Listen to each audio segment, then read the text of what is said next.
What the F happened to album covers? Why have we left the days of creative covers that actually make sense? Sure, some covers like this one from Queen may seem a little too strange and colorful to some, but at least they are creative and match what the artist is trying to portray about the album. Even a simple album cover can still creatively show what listeners can expect from the album. This American themed album cover may be very simple, but at least it fits the title of the album. There are plenty of covers these days that don't even do that, and prepare to see failed album covers completely roasted because that is what this video is all about. Today, we will be focusing primarily on rock and roll artists and modern alternative rock artists, as this is the genre most of rock and roll has transitioned into. The common trend between these genres is older rock and roll bands having more creative and meaningful album covers than their modern counterparts. While there are certainly exceptions to this trend, the trend still remains.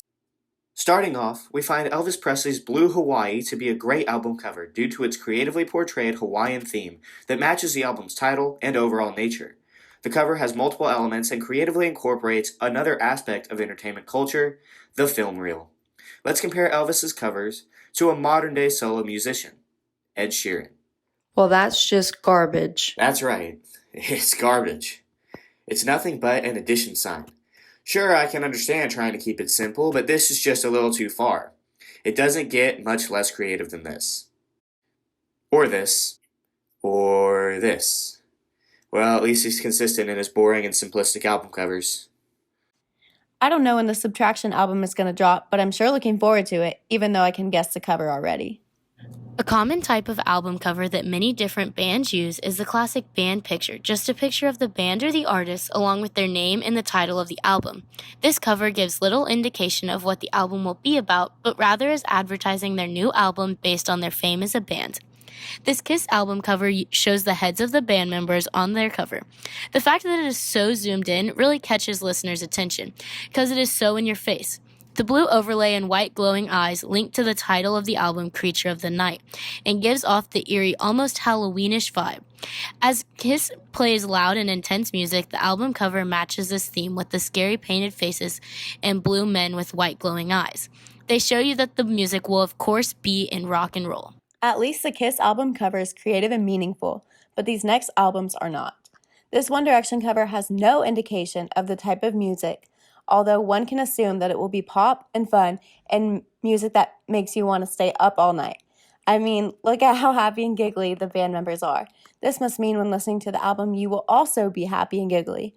From this album cover, it can be understood that listening to this album will make you want to jump on your friend's back and giggle with them all night. It gets worse. This Weezer album cover is very bland and genuinely doesn't give the audience any insight into the content of the album. Like, okay, we get it. You are the Weezers and you're a band of four boys that just like to stand awkwardly against a blue background. But what is the album about? Why should I listen to it? This album cover is a prime example of just using the band to advertise and showing that there's little creativity behind these covers. Now we are going to look specifically at the Killers album covers and their use of the exact same style for every album cover. This style consists of the Killers logo in the center above the title of the album. They change the font of the album title across the different albums, but this doesn't add any uniqueness.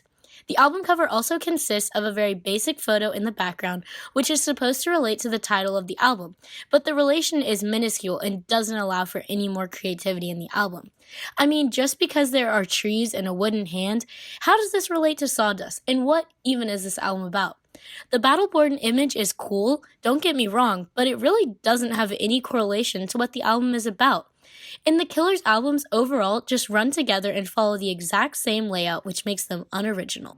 Next up is the red and black color scheme. Red and black kind of gives off an eerie vibe, and it just makes the whole album seem more intense and hardcore, especially if there's blood involved, like in Green Day's American Idiot cover. The problem with this is that it is all you see on rock covers, and it's so basic and unoriginal, and makes all these album covers blend together in your head. Red and black is especially used for demonic images, as you see with this devil baby on Black Sabbath's Born Again cover. And speaking of babies, what's with all these random images of children? Van Halen has this angel baby with oddly well-groomed hair smoking a cigarette, and the album is titled Jump. How does that correlate? We also see babies on the Beatles cover with headless baby dolls and raw meat. While they're laughing, confusing much? And what's with the bloody baby with two hands on the Goo Goo Dolls cover? If you think that's weird, let's talk about the babies in water theme. Who's going to tell Nirvana or Slick and Cantor that babies can't swim? Some album covers don't even relate to the songs inside them at all. Take Tame Impala's Currents album, for example. Like, what am I supposed to be looking at? We see a random ball and many stripes. Sure, Tame Impala centers around psychedelic pop, but we already know that, and you don't need to reiterate it on the cover.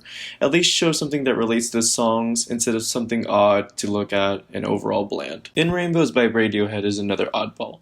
At first glance, it's just the same text copy and pasted over and over and over.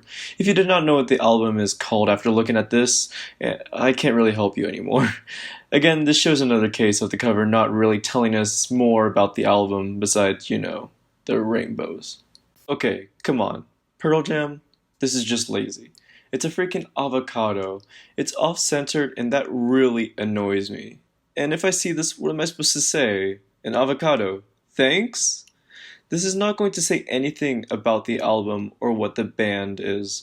Again, if you're going to have a single focus on your cover, at least make it something interesting and related to your album. This Blink-182 album looks like a cover from a children's book. The Buddha looks like it was made out of Play-Doh, which honestly seems disrespectful to Buddha. Based on this album cover, it would only interest children due to its cartoon appearance. Also, how does this even resemble their music? Now, this album cover titled Dude Ranch speaks for itself. The main image is the bull's ass, which is ironic because the album cover is ass. It reminds me of Back at the Barnyard or Animal Farm. Who would want to listen to an album that looks like this?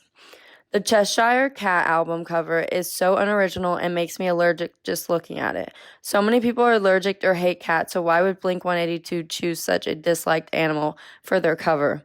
The cover is also supposed to resemble the music, and the sound cats make is hard to listen to, so why would they choose such a horrible idea for a cover?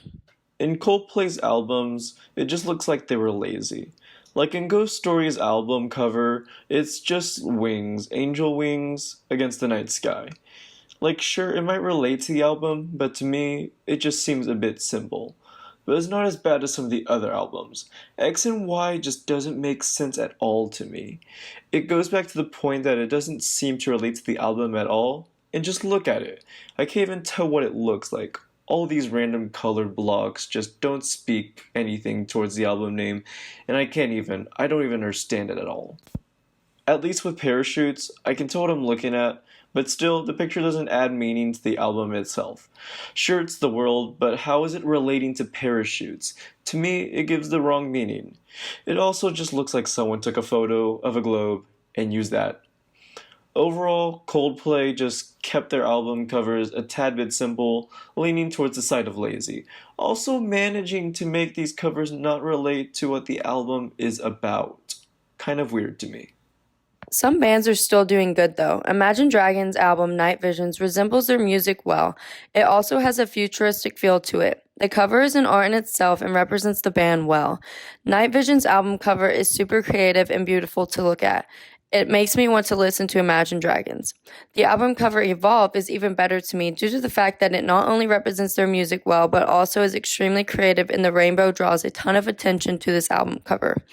It isn't a boring or common color such as red or black.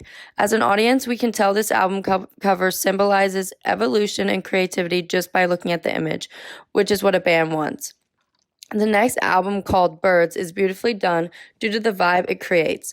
When looking at it, I see freedom and creativity in so many ways. The fact that it looks like pixels instead of a picture of a real bird is genius to me and is an artwork in itself. It is a good representation of contrast, which can also be seen through the music it contains.